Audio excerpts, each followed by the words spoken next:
आप जब कि शिव महापुराण का एक सबसे बड़ा नियम है, आप जब कथा सुनने के लिए बैठते हो और जिसका स्मरण करते हो, जिस जीव के लिए आप कथा सुनते हो या अपने लिए सुनते हो या अपने कार्य की सिद्धि के लिए सुनते हो या कोई मनोकामना के लिए सुनते हो, शिव महापुराण की कथा कहती है कि वेद व्यास जी कहते हैं आपने जिसका मनन चिंतन शिव महापुराण की कथा में बैठकर करा होता है, कथा उसको प्राप्त हो जाती है और उसका कल्याण हो जाता है। शिव महापुराण का सबसे बड़ा एक आनंद है कि हम कथा में बैठकर जो स्मरण कर, हम कथा में बैठकर जैसा मनन चिंतन कर,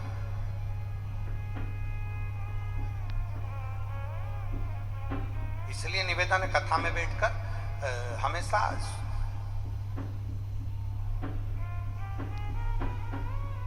प्रयास करा करो कि अच्छा मांगो।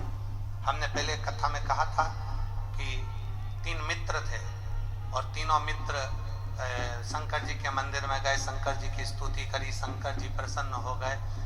शंकर जी ने कहा मांगो पहले वाले से, तो वो बहुत 2 मित्र काले थे, एक गोरा था, तो उस काले मित्र ने कह दिया भगवान मुझे गोरा कर दो। शिव जी ने उसको गोरा कर दिया। दूसरा मित्र भी काला था, उसने भी भगवान से मांगा भगवान मुझे गोरा कर दो, भगवान ने उसको भी गोरा कर दिया। अब तीसरे का नंबर आया, उससे पूछा तू मांग ले, तो कि जैसे थे वैसे ही कर दो, ये जैसे थे इनको वैसा कर दो, काले थे काले ही कर दो। अब जरा विचार करने वाली बात है, तीसरा मित्र चाहता तो कुछ अपने लिए अच्छा मांग लेता, पर दूसरे का बुरा करने के चक्कर में वो अपना भी छोड़ बैठा और अपने लिए भी नहीं मांगा। हम दूसरे का बुरा करने में लगे हुए हैं तो अपना भी छोड़।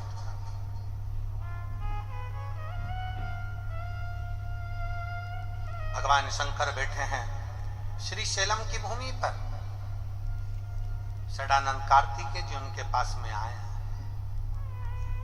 षडानंद कार्तिकेय और शंभु शरणे पड़ी, मांगू घड़ी रे घड़ी,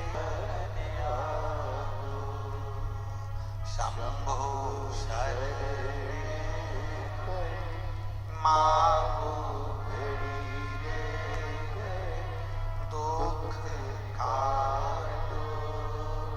दया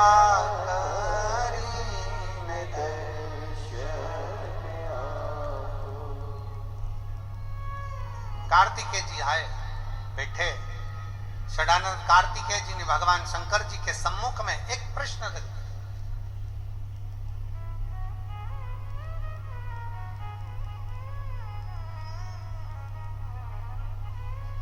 और प्रत्येक संसार के मनुष्य सुन ले बड़े सावधानी से, घर के नव युवक बेटा बेटी सुन ले, अगर तुम्हारे दिल में कोई प्रश्न आया है, तुम्हारे दिल में अगर कोई संवाद आया है,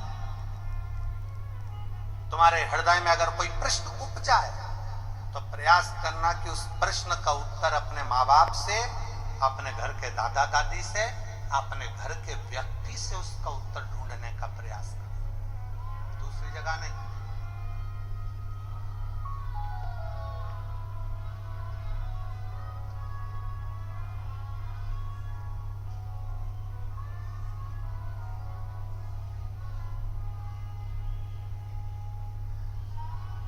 एक बात हम कहने जा रहे हैं, हो सकता है कि कई लोगों को बुरी लग जाए, और वैसे भी हमारी बात जरा लोगों को बुरी लगती ज्यादा है।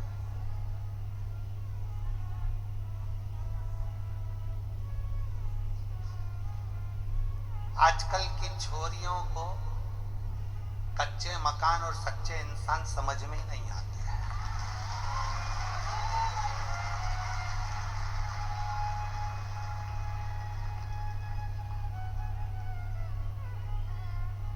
आजकल की छोरियों को कच्चे मकान और सच्चे इंसान समझ में नहीं आते। इनको तो जो 10 रुपए की चाउमीन खिला दे और 50 रुपए का बैलेंस डलवा दे और झूठी झूठी बातें करे, बस वो समझ में झूठे। जिनके पास खुद गाड़ियां नहीं है, दूसरे की गाड़ी सुधरने के लिए आई थी, 50 रुपए का पेट्रोल डलवा के बुड़ करके गाड़ी सुधारने वाला व्यक्ति गाड़ी लेके आज की छोरियों को लेकर सनातन धर्म को बर्बाद करने के लिए सनातनियों की बेटियों को लेकर जब घूमने निकलता है तो आजकल की छोरियों को, आजकल की बेटियों को वो झूठे, वो कपटी, वो बेईमान अच्छे लगते हैं और जो सनातनी सच्चे हिंदू हैं वो अच्छे नहीं लगते।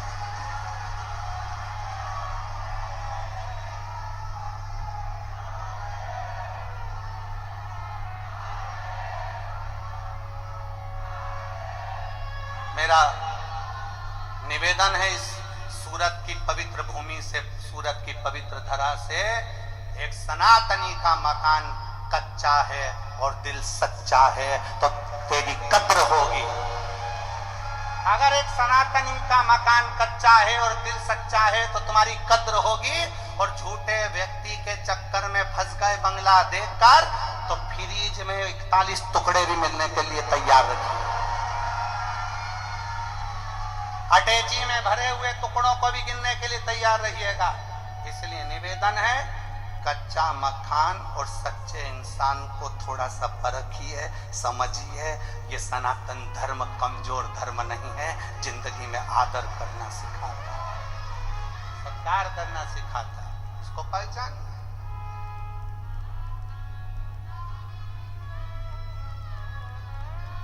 हम जानते हैं हम बोलेंगे और लोग बवाल मचाएंगे, लोगों को काली मिर्ची जरा ज्यादा लगती है और शिव तत्व शंकर को पहचान।